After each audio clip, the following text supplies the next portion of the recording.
wabarakatuh. Halo semuanya, kenalin aku Raffi Yusri Akmal. Aku di sini sebagai narasumber ya. Halo semuanya, aku Ali Bazmi Fardani. Di sini aku sebagai host ya. Halo semuanya, nama aku Rafa Virgiani Putri, aku sebagai narasumber.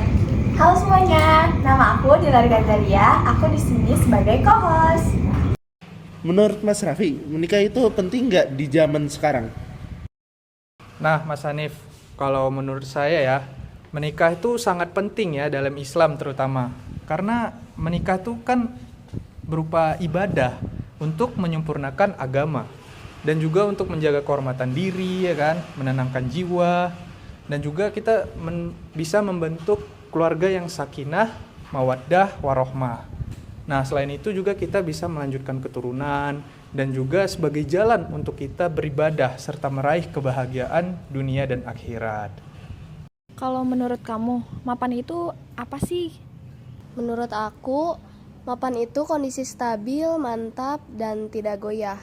Jadi mencakup aspek finansial, contohnya penghasilan tetap, aset, tabungan, dan kita mempunyai mental yang siap. Dan karir, jadi artinya seseorang bisa memenuhi kebutuhan hidupnya secara mandiri, memiliki rencana masa depan, serta memiliki ketenangan emosional. Oke teman-teman, dari pembahasan kita tadi, gimana kalau kita bagi dua kubu aja nih? Ada yang tim nikah dulu atau tim mapan dulu? Oke, dari pertama mungkin kita tanya dulu dengan Raffi ya. Raffi, Ya. kamu tuh lebih milih nikah dulu atau mapan dulu? Kalau menurut aku sih, aku tim yang nikah dulu ya. Kenapa? Karena di dalam Quran Surah An-Nur ayat 32 itu menjelaskan bahwa menikahlah kamu, walaupun kamu belum mapan. Setelah menikah, kamu akan dibantu oleh Allah. Dan juga setelah menikah tuh kan kita menjadi pasangannya yang saling membantu untuk bisa mencapai kesuksesan bersama gitu kalau menurut pandangan aku. Nah Rafa, kamu sendiri itu berada di pihak mana? Di nikah dulu baru mapan atau mapan dulu baru nikah nih? Kalau menurut aku ya, mapan dulu baru nikah. Karena aku sebagai cewek, aku yang dikejar oleh laki-laki kan. Dimana-mana juga kan seorang laki-laki yang mengejar perempuan gitu.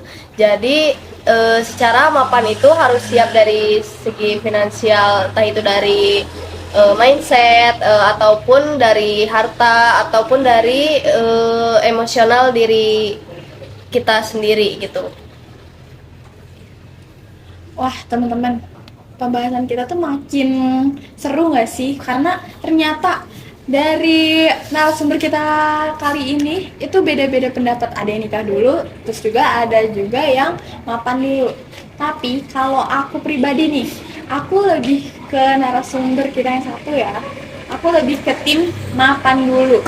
Karena cewek itu realistis aja ya teman-teman. Benar. Kita tuh pasti kalau misalnya mau ke jenjang yang lebih serius, kita bakalan tanya dulu nih apakah dia udah siap buat nikah, untuk bangun rumah tangga, untuk jadi seorang ayah nanti ke depannya. Terus juga apakah dia punya pekerjaan tetap buat menghidupin keluarganya nanti. Kayak gitulah kurang lebih. Nah, kalau Hanif sendiri, kamu itu lebih ke tim mana? Tim mapan dulu atau nikah dulu nih? Aku sendiri lebih ke tim nikah dulu ya, baru mapan. Karena nikah itu emang penting sih dalam agama itu. Terutama kan kita emang dituntut untuk siap. Kan nikah, sebelum nikah udah ada aturannya kan. Kita harus siap ekonomi, terus juga siap mental, harus udah siap segalanya. Cuman kita kalau mengejar mapannya dulu, itu mengejar dunia itu tidak akan kelar-kelar. Pasti akan bertambah terus. Semakin usia semakin bertambah kebutuhan dan lainnya. Aku mau nanya dulu deh ke kalian. Kan kalian tadi pilih mapan dulu ya habis itu nikah. Kenapa kalian pilih itu? Kan misalnya kalau menurut aku, nanti kalau misalnya kalau menunggu mapan dulu baru menikah, kan pasti nanti kalian tidak menikmati momen-momen indahnya bersama pasangan di masa muda. Dan otomatis mungkin juga kalau mau cari mapan tuh kan agak susah ya. Kan harus sesuai kriteria kalian juga gitu kan. Nah, itu bagaimana? Apakah kalian siap dengan usia pernikahan yang mungkin sudah cukup tua? Kalau aku sih ya, buat punya masa depan yang bagus ke depannya, terus juga punya pernikahan yang awet dan cukup satu kali seumur hidup, itu aku nggak apa-apa banget kalau emang aku harus nikahnya mungkin di umur yang udah seharusnya aku nikah, udah mateng, tapi aku belum punya pasangan karena milih-milih pasangan jatuhnya. Itu menurut aku nggak apa-apa banget. Dan kalau buat romantisan, menurut aku kalau romantisan itu kita bisa aja di masa tua itu, biar kayak lucu-lucunya di masa tua kayak gitu, karena kan kita juga udah cukup ya main-main di masa mudanya, jadi ya udah kita meromantiskan pernikahan kita yang insya Allah sakinah mawaddah dan warohmah itu di masa-masa tua gitu sih menurut aku. Jadi menurut kalian itu fakta cewek itu mengikuti standar TikTok untuk memilih pasangannya itu bener apa enggak sih? Aku kalau standar TikTok ya mungkin itu pandangan cowok aja ya, beberapa ya untuk standar TikTok kayak gitu. Tapi yang aslinya itu sebenarnya kita tuh milih juga buat kebaikan rumah tangga kita juga nantinya, karena kita juga sebagai perempuan kan gak mau ya dirugiin satu pihak, karena di mana-mana kalau misalkan cewek udah nikah atau udah udah mengenal cowok itu biasanya tuh yang paling dirugiin tuh cewek ya di mana-mana ya kalau di zaman sekarang. Terus jadi kita tuh maunya tuh jadi cewek tuh satu-satunya, dan kita tuh mau menikah sekali seumur hidup aja. Itu sih menurut aku kenapa cewek-cewek zaman sekarang dibilang kayak, kok carinya kayak standar TikTok banget sih kalian gitu. Padahal nggak kayak gitu sebenarnya. Nah, aku mau nanya nih, balik ke kalian. Kan kalian biasanya nikah dulu kan? Kalau menurut kalian berdua nih, pandangan cowok, cewek tuh harus gak sih mapan dulu? Kan biasanya cowok-cowoknya yang mapan dulu kan? Kalau aku balik, kalau misalkan jadi gimana kalau misalkan kalian nikah tapi ceweknya harus mapan dulu? Itu benar gimana enggak? Kalau menurut aku ya, kalau untuk menikah itu di dalam Islam juga ditegaskan itu wanita itu nggak harus mapan. Yang harus mapan itu dan juga bertanggung jawab itu adalah tugas si cowoknya, tugas laki-laki. Kenapa? Karena laki-laki itu adalah pemimpin. Dia juga harus memimpin rumah tangganya, keluarganya, membangun keluarga yang Islami, begitu. Amin.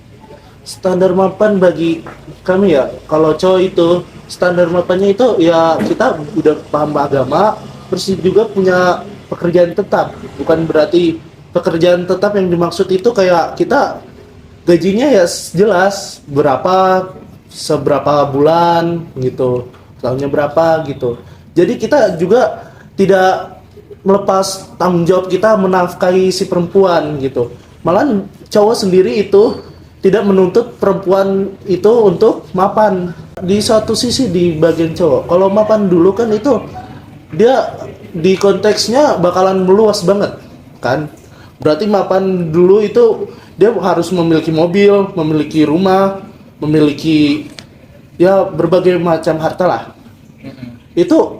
Itu bakalan sulit, bakalan lama, dan bakalan memakan waktu usia yang cukup panjang itu.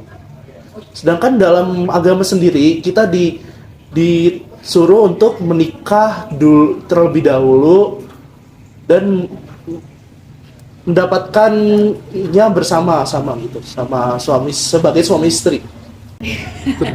Tergantung situasi, Enggak, tergantung apa ya? Tergantung kesepakatan antara pihak wanita pihak sama wanita dan pihak laki-laki. Dan gimana isi hati masing-masing Iya. aja sebenarnya. Dan untuk mapan itu relatif. Jangan kayak gitu, kan dari tadi diomongin. Oh, udah, Itu udah ya, terus gimana tuh? pro ke mapan lah. Oke, Mbak. Nah, jadi setelah kita bincang-bincang nih ya, sejauh ini informasi yang aku dapat tuh bahwa menikahlah kita setelah kita siap. Jangan nunggu mapan setelah kriteria kita sudah tercapai itu. Tapi yang sesuai standar aja lah, ketika wanita itu sudah bisa mengurus keluarga, mengurus suami, anak, ataupun siap juga untuk menikah. Dan ketika si suami itu memang sudah mampu untuk bisa merawat istrinya dan juga untuk memimpin keluarganya nanti di masa depan, dan juga ya mungkin standar sekarang ya harus mempunyai penghasilan tetap. kayaknya itu juga sudah bisa dikategorikan untuk bisa menikah di zaman sekarang. Mungkin aku mau nambahin, jadi aku juga banyak belajar ya dari podcast ini. Tadi ada yang mau menikah dulu baru mapan bersama, lalu ada dari kita juga yang mungkin kita mencari yang mapan dulu baru menikah gitu. Jadi dari pasangan masing-masing itu ada beda pendapat gitu ya. Oke teman-teman, sepertinya podcast pada sore ini dicukupkan. Dan terima kasih juga untuk narasumber kita pada sore hari ini, Rafa dan juga Raffi. Makasih banyak udah mau ngobrol-ngobrol santai sama kita berdua di podcast kita. Jadi kayaknya kita cukupkan sampai sini. Kurang lebihnya mohon maaf. Wassalamualaikum warahmatullahi wabarakatuh. Dadah. Dadah.